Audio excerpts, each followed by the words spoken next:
Сәлем достар, дәл осындай қазыны бүгін сіздермен бірге айналдыратын боламыз. Өте дәмді болып шығады. Алдымен видеоға лайк басып, каналға тіркеліп кетіңіздер. Алдымен қазыға арналған етімізді маринадтап аламыз. Маринадқа бізге қара бұрыш, тұз және чеснок, үккіштен өткізілген чеснок керек болады. Осылай барлығын бірге араластырып, етімізге бір келкі қылып жағып шығамыз. Яғни еті және майы болу керек. Сол кезде қазымыз дәмді болып шығады. Осылайша барлық жеріне жеткізіп жағып шығамыз. Мінекей, қазір дайын болды.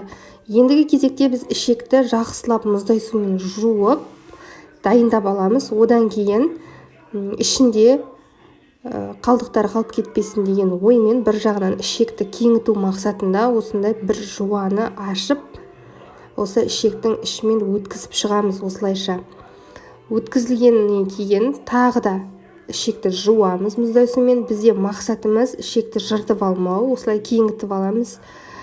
Менде екі қазы шығайын деп тұр. Екеуінде осылайша жасап алдым.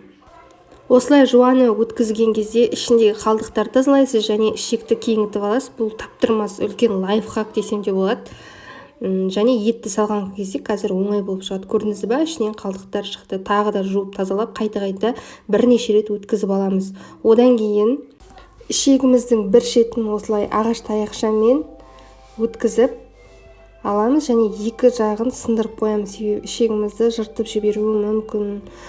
Содан соң жіппен таяқтың бер жағын байлаймыз. Жақсылап тұрып байлаймыз. Бұл біздің етіміздің мына жағынан шығып кетпеуіне көмектеседі.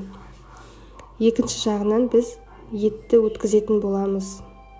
Осылайша қаттылап бар күштеріңізбен байлап алу керек. Байлап болғаннан кейін екінші жағынан жаңағы дайындаған етімізді ішекке өткіземіз. Жуамен өткізіп алғаннан кейін негізі ет оңай өтеді.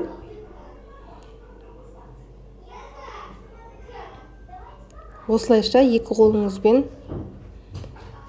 нығыздап өткізіп шығамыз.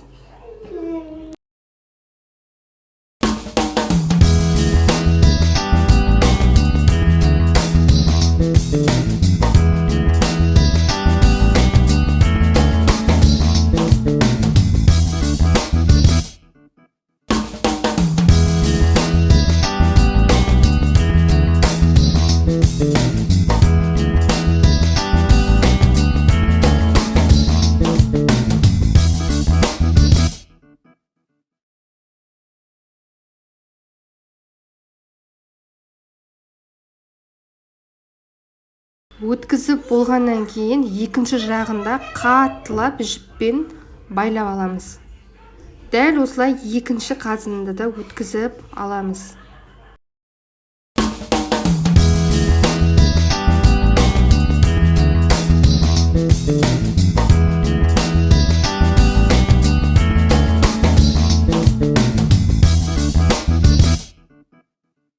Мінекей, қазымыз дәл осындай болып дайын болды. Енді бұны морозильникке қоямыз. Кішкене тұзы сіңгеннен кейін барып етке қоссаңыз өте дәмді болып шығады.